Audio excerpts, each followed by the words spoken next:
अस्सलाम वालेकुम दोस्तों, मैं हूं मोहसिन अली वारसी। खैर मकदम करता हूं आपका आज की इस नई वीडियो में।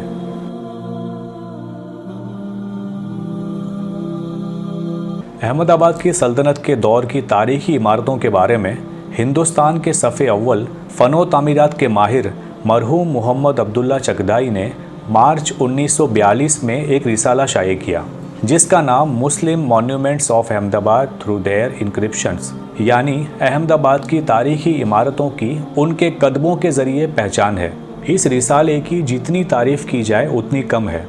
जनाब मोहम्मद अब्दुल्ला चगदाई मरहूम की राय है कि हिंदुस्तान में मुसलमानों की हुकूमत के दौर में तामीर शुदा रानी सबराई की मस्जिद और मकबरे जैसी शानदार इमारत दूसरी कहीं नहीं है। अवाम इस मस्जिद को रानी सबराई, रानी असनी और रानी सीपरी के नाम से भी पहचानती है, लेकिन ये तीनों नाम एक ही रानी से वाबस्ता है।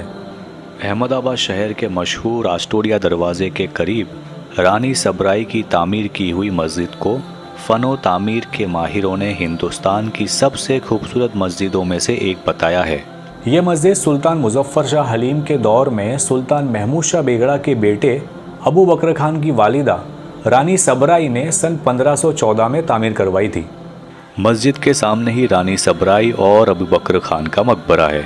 अहमदाबाद का इतिहास किताब के मुताबिक सुल्तान महमूद शाह बेगड़ा के दौरे हुकूमत में सुल्तान महमूद शाह बेगड़ा और रानी सीपरी यानी रानी सबराई के बेटे ने किसी के घर में घुसकर बुरा बर्ताव किया था। ये खबर जब सुल्तान महमूद शाह बेगड़ा को हुई तब उन्होंने खुद अपने बेटे को मौत की सज़ा सुनाई थी और पूरे जहान में अपने इंसाफ का डंका बजा दिया था। अबू बकर खान को इसी मकबरे में दफनाया गया और मकबरे के सामने ही अबू बकर खान की वालिदा ने खूबसूरत मस्जिद को तामीर करवाया और रानी सबराई की वफ़ात के बाद उन्हें भी अपने बेटे के बराबर में दफनाया गया। ये मकबरा बुलंद और दिलकश है। इसके गुंबद के ज़ेर साया रानी सबराई की कब्र है। छत पर गुंबद का बुनियादी हिस्सा नक्शी वाले कठेरों से भरा हुआ है। अहमदाबाद के शाही मकबरों में कहीं भी गुंबद के बुनियाद में गोल कठेरे नहीं हैं।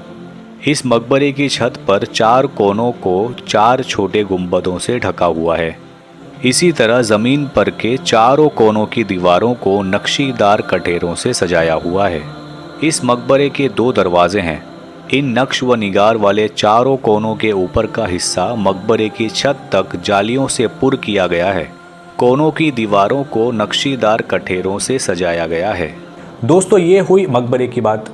चलिए अब आपको हिंदुस्तान की सबसे खूबसूरत मस्जिदों में से एक मस्जिद, जिसे मस्जिद नगीना का खिताब मिला हुआ है, उसकी खूबसूरती से रूबरू करवाता हूँ। फर्ग्यूसन ने इस मस्जिद को छोटी लेकिन सबसे ज़्यादा खूबसूरत मस्जिद बताया है।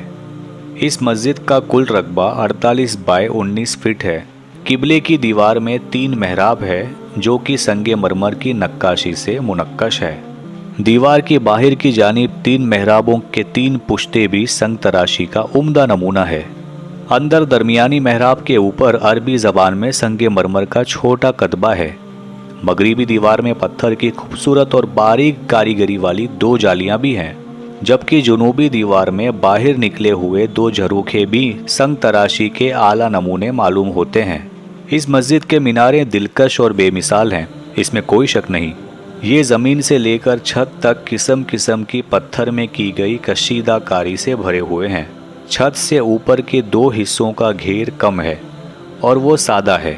इस मस्जिद की छत पर और चारों तरफ और मकबरे की छत पर और चारों तरफ निज मकबरे के बड़े गुंबद के चारों तरफ भी ऐसे कंगोरों की कतारें बनाई गई हैं जो नक्श व निगार से भरे हुए हैं।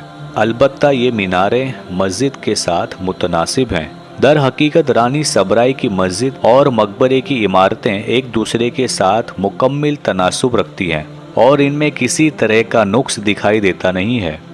इस आलीशान विरासत को देखने ज़रूर जाएं। ये खूबसूरत मस्जिद आपकी आमद का इंतज़ार कर रही है।